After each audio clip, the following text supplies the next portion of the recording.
से ओपियोइड को हटा के खुद बाइंड हो जाता था। But antagonism is restricted to mu receptor only and agonist for kappa receptor. लेकिन इसके अंदर ये मसला था कि म्यू रिसेप्टर के ऊपर तो एंटागोनिस्टिक था, लेकिन कप्पा रिसेप्टर के ऊपर अगर आके दोबारा एगोनिस्ट हो जाता था तो जो एक्टिविटी है यहाँ पर इनहिबिट कर रहा होता था उसको यहाँ से दोबारा कप्पा रिसेप्टर पे आके एक्टिवेट कर रहा होता था। तो इसलिए इसका इस्तेमाल अभी ख़त्म हो गया, क्योंकि एक रिसेप्टर के ऊपर ये एंटागोनिस्टिक एक्टिविटी प्रोड्यूस कर रहा है और दूसरे के ऊपर एगोनिस्टिक प्रोड्यूस कर रहा है। ड्रॉबैक्स, डिस्फोरिया, नींद नहीं आती और साइकोमिमेटिक इफेक्ट्स होते हैं, बंदा जो है वो साइकोलॉजिकली हाइपर होता है।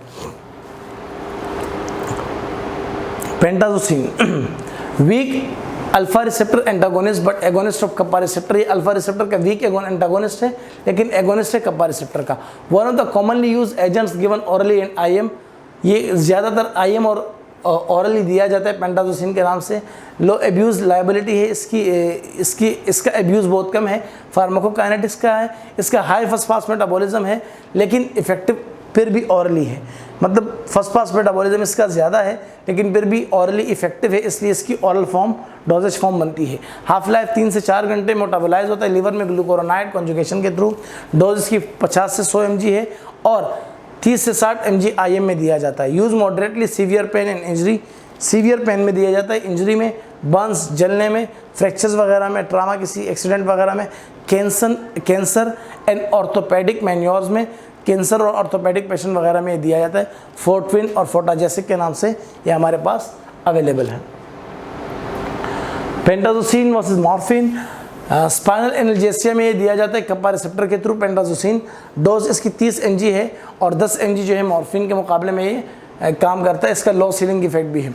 सेडेशन और रेस्पिरेटरी डिप्रेशन जो है लोअर डोजेस पे कॉज करता है। टैकीकार्डिया कॉज करता है और बीपी में राइज भी टैकीकार्डिया और बीपी का दोनों का ताल्लुक, राइज एंड बीपी का ताल्लुक ऑटोमेटिकली है कि क्योंकि टैकीकार्डिया क्या है, इंक्रीज पंपिंग ऑफ हार्ट और जब पंपिंग इंक्रीज होगी तो ऑटोमेटिकली बीपी में राइज आएगा।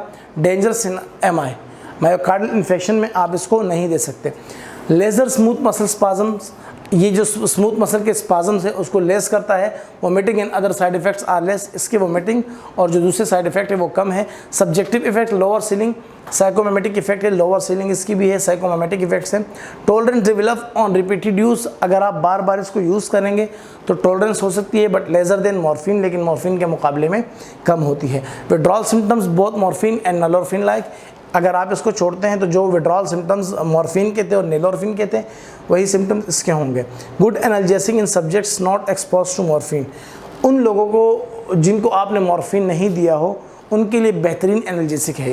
प्रेसिपिटेट विड्रॉल इन मॉर्फिन एडिक्ट्स, इसके प्रेसिपिटेट जो है जो बन जाते हैं वो विड्रॉल इफेक्ट काज करते हैं मॉर्फिन के एडिक्ट्स में। अगर कोई मॉर्फिन का एडिक्ट है, मॉर्फिन की एडिक्शन है किसी को, तो उसमें जो है ये काज होती है विड्रॉल।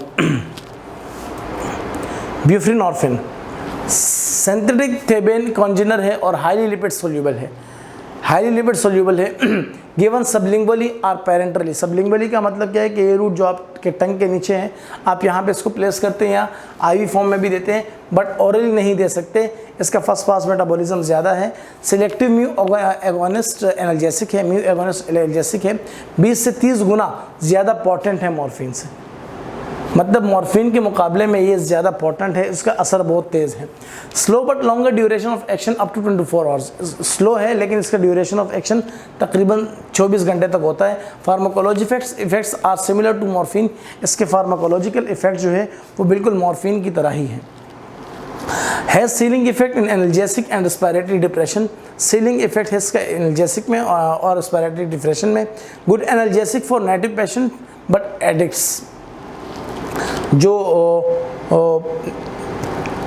अच्छा एनाल्जेसिक है ना सिर्फ न्यू पेशेंट्स के लिए बल्कि एडिक्ट्स के लिए भी। क्यों अच्छा पेशेंट है, क्यों अच्छा है, क्योंकि इसका असर जो है मॉर्फिन से 20 से 30 गुना ज़्यादा है।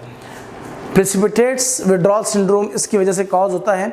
Lower tolerance and physical dependence than morphine and abuse liability, लो इसकी टॉलरेंस कम होती है और फिजिकल डिपेंडेंस भी मॉर्फिन से कम है और इसका मिसयूज़ का चांस भी मॉर्फिन से कम है। Withdrawal syndromes are similar to morphine, और जो सिंड्रोम्स मॉर्फिन के विड्रॉल से होते हैं उसके छोड़ने की वजह से होते हैं वही इसकी वजह से भी कॉज होते हैं। बुप्रेनोर्फिन के एडवर्स इफेक्ट हमारे पास हाइपोटेंशन है, डिक्रीज़ करता है ब्लड प्रेशर को। रिस्पायरेटरी डिप्रेशन है फेटल इन यूनिट्स, रिस्पायरेटरी डिप्रेशन कॉज करता है अगर खुसूसन छोटे बच्चों को दिया गया हो तो, and can not be reverse by naloxone. इसके अंदर सबसे ख़तरनाक बात यह है कि इसको आप नैलोक्सोन से रिवर्स नहीं कर सकते इसके इफेक्ट को, मतलब इसका एंटीडोट नैलोक्सोन नहीं है। Uses long lasting fateful condition जैसे कैंसर में। अब जैसे मैंने आपको कल भी कहा था कि जो कैंसर पेशेंट्स होते हैं उनके अंदर हम सिम्टोमेटिक ट्रीटमेंट करते हैं, और जो लास्ट स्टेजेस के कैंसर पेशेंट होते हैं तो उनके अंदर बहुत ज़्यादा पेनफुल कंडीशन होती है, तो उसमें हम ब्यूप्रीनॉर्फिन यूज़ कर रहे होते हैं। और पोस्ट ऑपरेटिव पेन में जिससे किसी का ऑपरेशन हुआ है या सर्जरी वगैरह हुई है उसमें भी हम यूज़ करते हैं, और एमआई में मायोकार्डियल इन्फेक्शन में भी यूज़ करते हैं। प्रिपरेशन नॉर्फिन के नाम से या टेरेजेसिक के नाम से आती है, 0.3 mg/ml इंजेक्शन आती है और 0.2 mg सबलिंगुअल टैबलेट्स आती है। सबलिंगुअल टैबलेट्स आती है, not tablets, sublingual tablets. Naloxone competitive antagonist है तमाम ओपियोइड रिसेप्टर्स का, जितने भी ओपियोइड रिसेप्टर्स हैं म्यू, डेल्टा, कप्पा, इनका एंटागोनिस्ट है ये, but blocks mu receptors eight much lower dose. लेकिन म्यू रिसेप्टर जो है वो कम डोज में भी ये ब्लॉक करते हैं और बाकी के लिए इसकी हाई डोज रिक्वायर होती है। Always injected IV 0.4 to 0.8 mg। All symptoms of morphine action are antagonise respiratory stimulation. इसको हम तब तक देते हैं, मैंने पहले ही आपको बता दिया था कि नैलोक्सोन को हम 2 से 3 मिनट तक देते रहते हैं, तब तक देते रहते हैं जब तक रेस्पिरेटरी स्टिमुलेशन नहीं हो जाती, बंदे की सांस वापस बहाल ना हो जाए, वो ब्रीथिंग करने ना लग जाए। At higher doses 4 to 10 mg antagonise action of nalorphine and pentazocine. Dysmorphic and psychomimetics are not separate. इसके जो डिस्मॉर्फिक इफेक्ट हैं नैलोरफिन के और पेंटाजोसिन के, और साइकोमिमेटिक इफेक्ट है उसको सप्रेस नहीं कर सकते डेल्टा रिसेप्टर के, बाकी तमाम जो एक्शंस हैं वो एंटागोनाइज कर लेता है। Withdrawal symptom 0.4 mg doses morphine and 4 to 5 mg doses nalorphine and pentazocine. Withdrawal symptom से ख़त्म करता है 0.4 mg डोज पर मॉर्फिन का और 4 से 5 mg डोज पर नैलोरफिन और पेंटाजोसिन का। Naloxone continued. Buprenorphine actions are prevented but not reversibly. Buprenorphine का हमने पहले ही आपको कह दिया था कि ये Naloxone Buprenorphine के ऊपर कोई काम नहीं करता, तो ये कह रहे कि प्रिवेंटेड, लेकिन मुकम्मल तौर पर उसके एक्शंस को प्रिवेंट कर देता है, कुछ देर के लिए रोक देते हैं, लेकिन मुकम्मल तौर पर ख़त्म नहीं कर सकता। टाइट बॉन्ड रिसेप्टर, इसका टाइट बॉन्ड होता है रिसेप्टर्स के साथ ब्यूप्रीनॉर्फिन का। ब्यूप्रीनॉर्फिन की बाइंडिंग या एफिनिटी जो है वो रिसेप्टर्स के साथ बहुत टाइट होती है, इसलिए नैलोक्सोन उसको फुली रिवर्स नहीं कर सकता। आल्सो एक्ट्स ऑन एंडोजेनस ऑपियोइड्स, और वो एंडोजेनस ऑपियोइड्स जैसे एनकेफेलिन जो मैंने अभी आपको बताया उनके ऊपर भी इसकी एक्टिविटी है। Antagonises respiratory depression of diazepam and N2O। Diazepam, lorazepam, ये जो सेडेटिव ड्रग्स हैं उनके भी जो रेस्पिरेटरी डिप्रेशन इफेक्ट है उसको भी ये एंटागोनाइज करता है। यूजेस क्या है? एक्यूट मॉर्फिन पॉइजनिंग में यूज़ होता है, अगर किसी को मॉर्फिन की पॉइजनिंग हो गई तो उसमें यूज़ होता है। इस हिसाब से मैंने आपको पहले बता दिया था। न्यूबॉर्न ऑपियोइड पॉइजनिंग, अगर न्यूबॉर्न में ऑपियोइड पॉइजनिंग हो गई तो उनके अंदर यूज़ होता है। Reverse respiratory depression intra operatively, और जो रेस्पिरेटरी डिप्रेशन हो जाती है उसको रिवर्स करने के लिए, अगर ऑपरेशन में हो जाए तो उसको रिवर्स करने के लिए दिया जाता है नैलोक्सोन। मेरे हिसाब से ये पोस्ट ऑपरेटिव जो पेशेंट है उनको यूज़ होता होगा, ताकि उनको दोबारा जो है कॉन्शियसनेस की तरफ लाया जाए। जो एनेस्थीसिया दिया जाता है उसके बाद शायद ऑपरेशन के बाद यूज़ किया जाता होगा, मैं फिर भी इसके बारे में मालूमात कर लूँगा, आपको बता दूँगा। आप लोग क्लिनिकल सेटअप में हैं, आपको मुझसे बेहतर पता होगा कि नैलोक्सोन पोस्ट ऑपरेटिव के बाद यूज़ होता है या नहीं यूज़ होता कॉन्शियसनेस बहाल करने के लिए। Diagnosis of morphine addiction, morphine की एडिक्शन की डायग्नोसिस करने के लिए भी यूज़ होता है। अल्कोहल इंटॉक्सिकेशन और अल्कोहल को की तेज़ाबियत या उसकी टॉक्सिसिटी ख़त्म करने के लिए भी यूज़ होता है। किस तरह मॉर्फिन की एडिक्शन की डायग्नोसिस होगी ये मैं आपको बता दूं।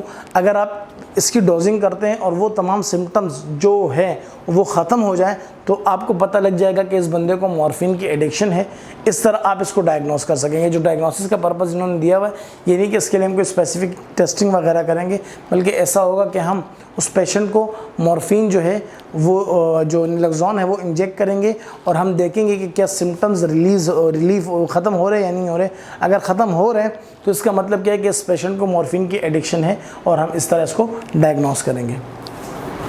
इसके बाद जितनी ये 3 स्लाइड्स हैं ये कुछ इन्होंने इंटरनल सिस्टम दिए हुए किस तरह जो है वो ये जो तमाम केमिकल्स है वो रिलीज़ होते हैं और पेन को पहले इंड्यूस करवाते हैं, फिर जो है इसको ख़त्म करवाते हैं। देखिए तमाम ये मास्ट सेल्स है, ये CGRP सब्सटेंस पी जो पेन इंडक्शन करवाते हैं, हिस्टामिन वगैरह, bradykinin, 5-HT, prostaglandin, potassium, blood vessel, CGRP substance P, ये तमाम वो केमिकल्स हैं जो जिसे हम कहते हैं कि ओपियोइड इंडोजेनस सब्सटेंसेस।